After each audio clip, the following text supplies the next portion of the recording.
we know that we've got the tools to do the job. It's like if your house is on fire and you have nothing in front of you to fight it, but your house is on fire, but you've got a massive fire hose in your hand, and it's, right, I've got a plan. I can tackle this. The first National Emergency Briefing event took place in Westminster in November 2025. The organisers, brothers Simon and Nick Oldridge, and their team planned to bring as many MPs and other leaders together as possible to hear from experts about the reality of the climate emergency. Now, 6 months on from this important moment, the National Emergency Briefing is being rolled out across the UK. This is being called the People's Emergency Briefing. I'm Isabelle Sparrow. I'm Head of Communications at Carbon Copy, and if you're a regular listener, you'll know also the host of the Carbon Copy podcast. I live in a small town in Norfolk called Wymondham, and when I'm not working for Carbon Copy, I also volunteer in a local environmental group called Sustainable Wymondham. In March 2026 at Carbon Copy, we were in the throes of putting out our research on the shared characteristics of high-impact local climate action projects. At the same time, my LinkedIn had been buzzing with climate folk talking about the People's Emergency Briefing. And so we signed up to host a screening joint hosted by Sustainable Wymondham and Carbon Copy at a local community hall round the corner from my home. Carbon Copy is a UK charity, and our focus is on local action for climate and nature. Knowing that hundreds, perhaps thousands of organisations and groups were signing up to host People's Emergency Briefing events in their local area, we thought there was a great opportunity to join the dots between the film and the big question of what's next. We're getting ahead of ourselves. In the words of Julie Andrews, let's start at the very beginning. Here's Nick Oldridge, who co-founded the National Emergency Briefing with his brother Simon, explaining where the idea came from. I was minded to do the line from With Now and I, we would come on holiday by mistake. We become climate campaigners by mistake. It sort of evolved. We both were working in the climate space, and I've been asked this question a lot, and it wasn't until getting the question that going back and thinking as to why that I've properly worked it out. But we used to be in manufacturing. We used to run a business together, and back in we used to burn gas to make clay tiles, like in a kiln, and so that's lots of energy. And back in 2000, they were talking about you might not be allowed to do this because carbon, carbon tax, carbon limits on that. And I think we entered the conversation on climate super early. And so Simon and I have always intersected and shared thoughts on climate scientists and who should be listened to and what reports were worth listening to. And he just mentioned one day that he thought it was a real missing something was missing in the way we communicated it, and we did it in COVID for all the negatives everyone's probably got relating to COVID. But the bit at the beginning when experts lined up behind what do you call them, lecterns, and told us serious stuff, but directly from the experts, not through a mouthpiece, of a politician or a journalist. And everyone properly listened, didn't we? And so the idea was, well, why don't we do it for climate? And he was busy getting on with it. He was going to hire a room in Portcullis House and do it to 100 MPs, and then so we were just sort of exchanging, who might be good to bring in for that. And then one day he told me I'm going to hire Westminster Central Hall and make it a little bit bigger. And that was when after I'd fallen off my chair, I said, "Okay, we're going to have to do this together because you can't do that on your own. You kill yourself." Right, so potentially, if you aren't working in a climate sector job, you might be thinking, all right, you said at the beginning that over 1,000 people came to this thing, but I didn't hear anything about it. Well, there's a bit of a trend for this. In June 2024, over 60,000 people marched through the streets of London asking for more political action to protect nature, but mainstream media mostly stayed completely silent. The narrative of public concern for the environment is one that is consistently underplayed in the media, and this in turn perpetuates feelings of hopelessness and isolation amongst the silent majority. Here's Nick again, talking about the coverage of the event in November. As an organisation that was built from scratch, not known to the press, I suppose you would argue that we did really well because we got on ITV, we got on Channel 5, we got on quite a few, we got on quite a few. Our media coverage was good, but then we were extremely worried, exactly as you say, and we talked about the event you mentioned about being completely ignored. And this is one of the reasons we leaned in so hard to the creative angle of it, the way it looked and felt. And we also put quite a lot of resource into PR, getting some celebs there, which, however you look at it, makes a difference for people turning up and people reporting on it. And so we did puncture through, but it wasn't exactly featured on the BBC. So we didn't reach the MPs that we really need to reach, especially the ones at, ministerial level, or the ones that are on select committees, or the ones that are making these big decisions now, that are probably not aware of the risks or the timescales, and probably spend too much time listening to lobbyists and vested interests. So that was a disappointment. But in a way, we always knew this second part was coming. Yeah. So we can come to that, but we always knew that we would leave this calling card, make this big, splash, and then we'd come back to phase two, which is about going via constituencies to get it to the MPs. Progress was underway with the Wymondham screening event. We wanted to get in there early to host our event, as close to the launch on April the 7th as possible, so we'd given ourselves a rather ambitious 3-week planning and promotion window. Luckily, my fellow Sustainable Wymondham group members and I were on it, sending emails and setting up a registration page. So you emailed our MP, you emailed his office. Have you heard back from them at all? Yes, his assistant Kathy said he did have another appointment, but she wasn't sure if it was going ahead. So she said she'd get back to me, and yeah, thankfully she did, and he is now available. So he's booked now for the 23rd. That's great. And do we know if he's there kind of in his official capacity? Like, do you think he'll be available for people to chat to him about? I believe so, but I'll send an email to double check. But I sent the official letter, the template Yeah, with my constituent address to show that I was part of the constituency, etc. So it's quite yeah, a formal request. But yeah, but I will clarify. yeah. Because I saw on the map, the National Emergency Briefing map, um, the only other screening that I can see at the moment in South Norfolk is in Poor England, but it's not Yeah, until next month. So hopefully we've we've kind of got the first one that yeah, he's going to be at. So that's good. yeah. Cool. Yeah. Those who had registered to host a screening were invited to a special online viewing of the film with an opportunity for a Q&A afterwards with the team. This was a really valuable opportunity for me to understand more clearly the intention of the film and to give me more clarity when inviting people along to our screening in Wymondham. I wanted to know from Nick who, in his mind, was the most important audience for the screening event. I guess that brings us quite nicely onto the intended audience for these community screenings, because having seen the film, I saw it yesterday, I felt like it was really, really incredibly well made in terms of being really accessible, really, I was worried beforehand, to be frank. I was worried it was going to be quite dry and quite fact heavy. But the way that it's structured is really, pacey and engaging, and there's a really good balance between members of the public, celebrities, experts, so that you don't feel like you're just listening to a whole load of data. With that in mind, who is I mean, obviously we want MPs at all these events. That would be great, because they're the people that you're kind of asking for support with the big ask. But in terms of community members, who is this for? Looking at the poster, for example, looking at the kind of website, it all looks quite serious. And it is, obviously, it's an emergency.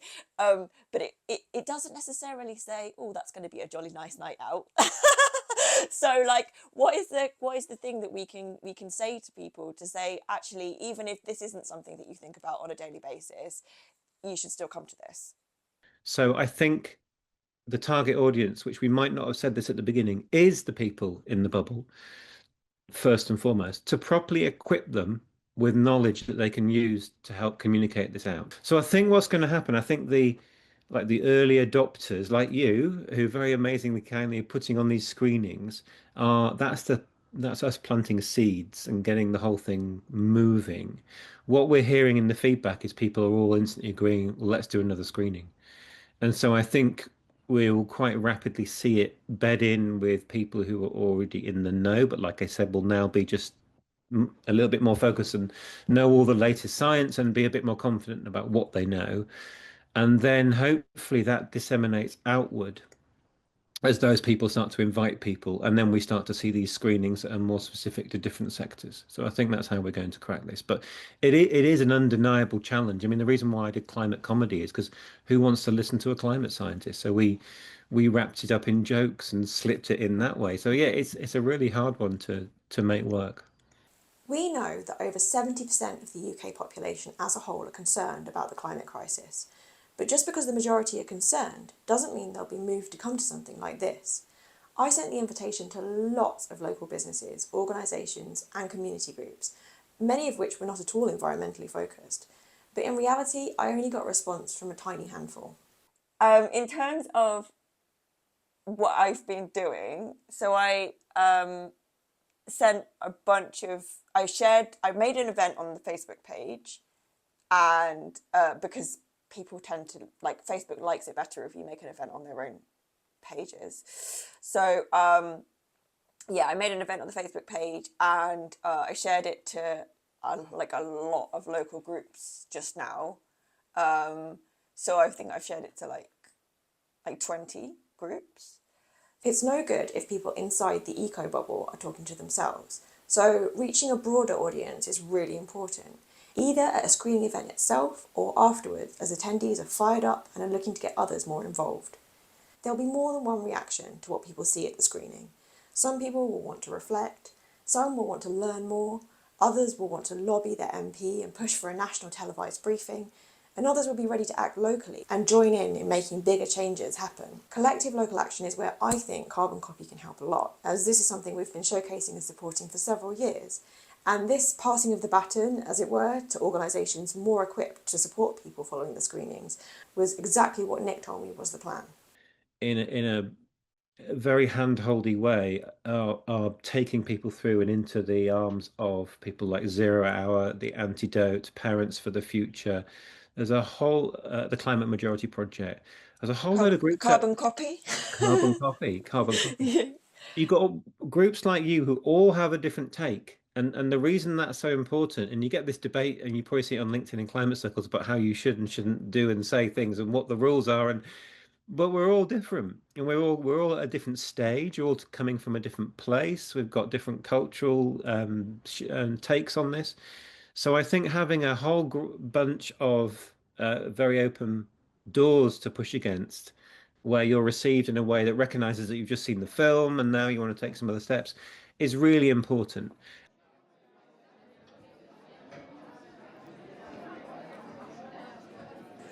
So we are here at Rothbury Community Hall. It's about 3 minutes past 7, and the hall's filling up, and I'm really pleased because we had 29 people registering and we've already got 26 people who've arrived, and quite a lot of people who weren't even on the list, so that's good, it's going well. And our MP, Ben Goldsborough, is here, so hopefully you're going to catch a chat with him after the film, and yeah, we're going to kick off in about 5-10 minutes. Hello, I'm Izzy. I'm a member of Sustainable Wymondham, and I'm also here on the behalf of Carbon Copy. This is a t-shirt with an old logo that's out of date, but you know, sustainable, not getting a new t-shirt. Just a heads up that if you're enjoying this episode of the Carbon Copy podcast, that we'd absolutely love for you to leave a review or a rating. It really helps other people find the pod. And there are dozens more episodes to check out. Just head to carboncopy.eco, to YouTube, or wherever you usually listen. Immediately after the film finished, I asked people in the audience if, before the break, they could let us know their instant reactions. We left out some paper for people to write their feelings on, and also gave people an opportunity to place stickers on a chart with 4 options for what next: reflect, learn, lobby and act, just like I mentioned before. During the break, I took the opportunity to catch up with a couple of attendees to hear their thoughts and reactions. Here's Matt. Yeah, I'd say sort of overwhelmed. I think throughout most of the film, I was like overwhelmed with a feeling of this is a lot of information. It's also a lot of very sort of negative information about what we're dealing with right now and what we have been doing and what we're set to continue to do if there's no change. Um, and then at the very end, there's sort of like a few points that are just like, no, this is what we can do, this can be done, this can be done, and that sort of gave me a bit more pep, I guess. Despite, as Matt says, the hopeful moments towards the end, this feeling of overwhelm was something that Nick and his team anticipated when planning the campaign. Why is the tactic just in-person screenings? Why are you not offering this out as an online event option? We eventually will, so that will eventually happen, and who knows if a network picks it up, that will be even better. But as you said at the very beginning, this is heavy. The information can land quite hard. When we were working on all the guidance documents that we had put out, that you will see from the thing you attended, so the screening guide and the facilitation guide, we worked with the Climate Psychology Alliance. So we really try to take on board some of the issues that we're going to be evoking from talking about this stuff. And from that, the logic just stems that you really don't want people watching that on their own. It's just not something you want to. We consume so much media on our own, don't we, in isolation? And I think that's one of the reasons, apart from the content itself, why social media is having such an impact on us, because we're doing it on our own. So there's so much data on how people receive information in groups. And it's much more positive. So that's one thing. The other thing is you can't find agency on your own. You watch it and you think, all right, what can I do? It's all going to be internalized by you. So being in a room, facing it together, and then realizing in that room are people who are already part of some of these groups and can introduce you to all the things you could be doing. So it's a networking, next steps, agency driven moment to be in a room together with people to receive this. So to us, there's just a no-brainer. My name's Abby Rainsford, and I'm here partly because I'm deeply concerned about the environment. I'm a gardener. I live from the land.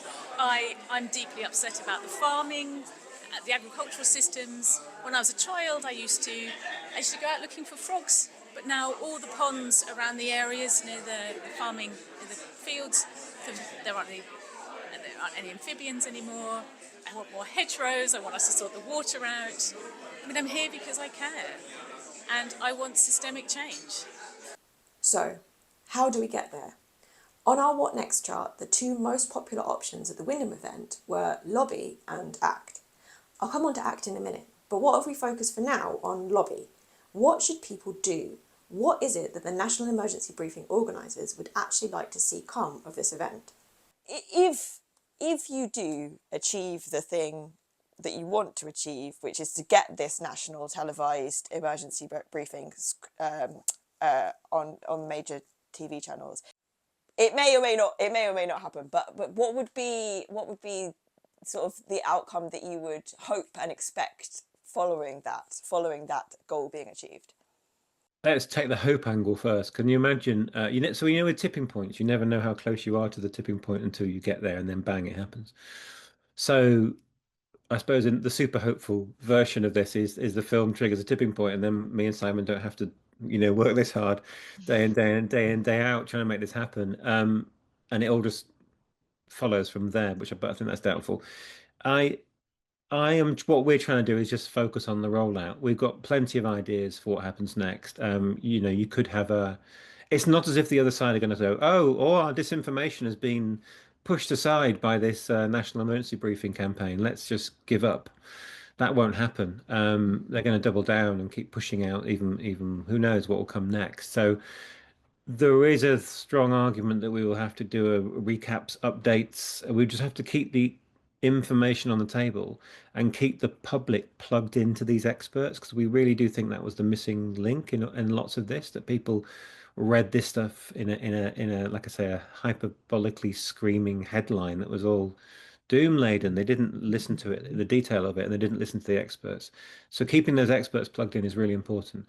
How that shapes out, I really don't know. I think what's probably going to happen is the international stuff will pick up, and as the international stuff picks up, maybe that will then bring attention back to the UK and what our next steps are. But But right now we're just scurrying along, trying to make screenings happen as in the highest numbers as we can.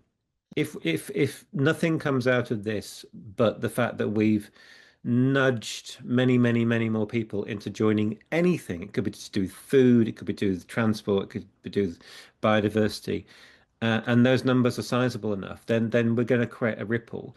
But also, again, I keep bringing it back to the MP. If you join a group, you're just making it more obvious that there's more people who are trying to take action and care more.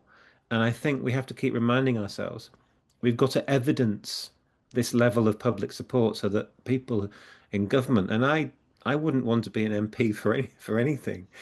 Can you imagine? So you can get cross with them because they're not doing what you want, but that doesn't get you anywhere. What we have to do is make it so powerfully evident that the public are wanting this and they're wanting them to take bolder action, that they feel that it's safe enough for them to go and push it. This seemed like solid logic to me, although in speaking to my local MP, Ben Goldsborough of Labour, things didn't seem quite so simple. What do you think other MPs are going to be doing with this information? Because the idea of this whole campaign is to get as many people like you along to events like this, and to kind of motivate them to do more in Parliament. Do you think that's going to be effective? Do you think a national televised broadcast is something that's on the horizon? I don't think a national broadcast is on the horizon. I'll tell you for why, because I think that's the easy option out. I think any government that went for that don't take the issue seriously, because what they want to do then is, as you sort of alluded to when you spoke, but in a different way, is you can say that's a big bang. Let's do a big process and a big sort of TV show, and then we can say we've done what we need to do. I prefer a government that put its efforts into actually taking action against climate change and nature depletion, and that's the harder option because people don't see it immediately. I must admit, as a constituency MP, right now, my inbox is not telling me that I need to take action on climate change. It's telling me that actually I need to oppose renewable energy in my constituency. It's telling me that I need to oppose battery energy storage technology. I need to oppose not drilling for more oil in the North Sea. And these things are where a lot of the population still are. But people don't trust politicians anymore because they've been let down for too much. Whereas I do trust people like yourself, Izzy, who will go out there and be able to tell a human story. And that's where we need to get as a country right now. How do you kind of weigh that against, all the evidence that suggests that 70 to 80% of people are really concerned about climate change and want more action? How does that figure if you're saying that there are people who are actively asking you not to support it? Because it's the next question. The next question after that is not, you want more action. Fine, we all want more action. You say to someone, you want to be healthier, you want to live a happier life, and then you say, well, what action actually is needed? That's when people peel away. So when you turn around to people in the film that was shown there, it said we need to ideally cut down our meat intake. When that's polled, that's not a popular thing. When you poll people of would you be happy for a large solar farm to be in your back garden, again, the polling goes right the way down. The easy question is should we act? The hard question is how we act. And that's where, as a society, we're not at right now, because people are not seeing or interacting directly all the time with the impact of climate change, with the impact of food security issues. I don't know how I feel about this. I came away from this chat feeling honestly a bit frustrated. I think actually based on all of the stories I've heard over the last 5 or 6 years at Carbon Copy, through speaking to literally hundreds of changemakers across the UK, people do want action, and taking action really does make stuff better. Yes, there are a vocal minority who oppose things, and unfortunately it's almost never those who think something is a good idea who email their MP about it. But I've never spoken to anyone who's regretted their local initiative. I've spoken to many people who've been completely delighted and overjoyed by just how much of a positive change their project has brought. We talk about growing a change print rather than shrinking a carbon footprint, which in basic terms means focusing on doing more good rather than on reducing harm. We know that for some, climate is an instant turn-off, net zero is meaningless, and sustainability is just jargon. We also know that, as is pointed out in the film, People have a lot to think about, and sometimes the link between taking action on climate and reducing bills, improving food security and making our communities safer isn't made that clear. Those wider benefits, the positive impacts that should make taking climate action a no-brainer, are being felt by people up and down the country who are already creating a change print locally. Our goal as a charity is to shine a light on this good stuff and to encourage more people to copy it and adapt it where they are. Many of those attending the Wymondham event said the film made them want to act. That's the response they put on our wall chart, and the good news is there's lots of support out there. Almost every area across the country has a local climate and nature plan in place for people to rally around. There are community groups of all shapes and sizes, as well as workplace schemes. Schools are also doing some good stuff, leading local environmental projects outside the classroom. As Nick mentions, we have a wonderful opportunity to do something bigger, together, locally. For those who feel ready to take the next step, one of the free resources now available is Carbon Copy's High Impact Local Action Guide, From Footprint to Change Print. It contains useful, evidence-based information about the shared success factors and characteristics of local projects, and how you can integrate these into your own work. I'll stick a link in the show notes to this and to other useful bits and pieces to help you act now. How hopeful do you feel? How hopeful do you feel that we can get through this and survive this, and that the future is going to be, better than some of those quite terrifying predictions that are in the film? What gives you hope, and do you have hope, and how do you hold on to that? That's a really good one. I'll try and be succinct. I think the natural thing when you Mike Berners-Lee talks about going through a one-way gate, so when you properly let it all land and digest this information, not the, oh, I think something's going to happen in the future to do with ice caps, the real deal, you take it all board.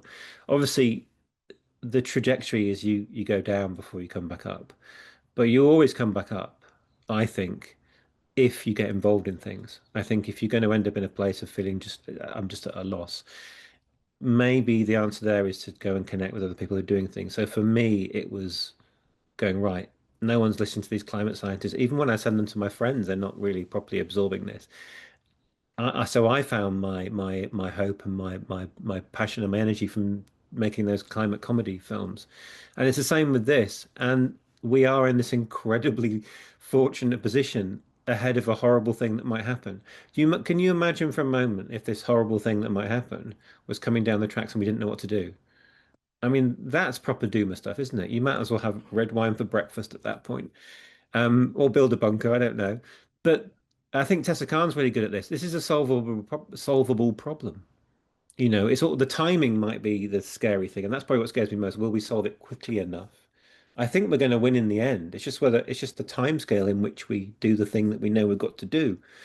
So I'm really enthused by that. You can take any of the talks that were at the briefing, and they've all got a kind of positive story behind them. I think the lady with the red hair, the member of the public who was on the sofa in the film, said a great line. I'm going to have to learn it actually. It's something along the lines of we don't have to work all this out. Like, it's there. They already know it. We just need to go and do it. So that's what gets me out of bed every morning. We know that we've got the tools to do the job. It's like if your house is on fire and you have nothing in front of you to fight it, but your house is on fire, but you've got a massive fire hose in your hand, and it's, right, I've got a plan. I can tackle this. So, that's it for now. Like many of the groups who've put on a screening, Sustainable Wymondham is looking at holding a follow-up event to continue the discussion and bring more people together. There are more and more events being added to the map on the National Emergency Briefing website all the time, and more people sharing their thoughts and their reactions to the film. For my part, I hope that there will be a wave of people in response who are ready to act locally. We need action at all levels. We would like individuals everywhere to see this film and feel the urge to do something more. We want more urgent and ambitious leadership nationally by politicians who see the better, brighter future if we live more sustainably. And crucially, we need people to come together locally, channel the human energy that exists all around us, and take collective action. This episode of the Carbon Copy podcast was written, produced, edited and hosted by me, Isabelle Sparrow. Additional footage was shot by Renee Karanungan. You can find all of our previous episodes via the Carbon Copy website or wherever you get your podcasts. If you've enjoyed this, please leave us a review and subscribe to hear our future episodes as soon as they land. Enormous thanks to Nick Oldridge, co-founder of the National Emergency Briefing, to Paul Barrett, Rob and Julie Morgan, and Andrew Robinson of Sustainable Wymondham, to Abby and Matt, the attendees who I spoke to, and to Labour MP Ben Goldsborough for chatting to me. Until next time, goodbye.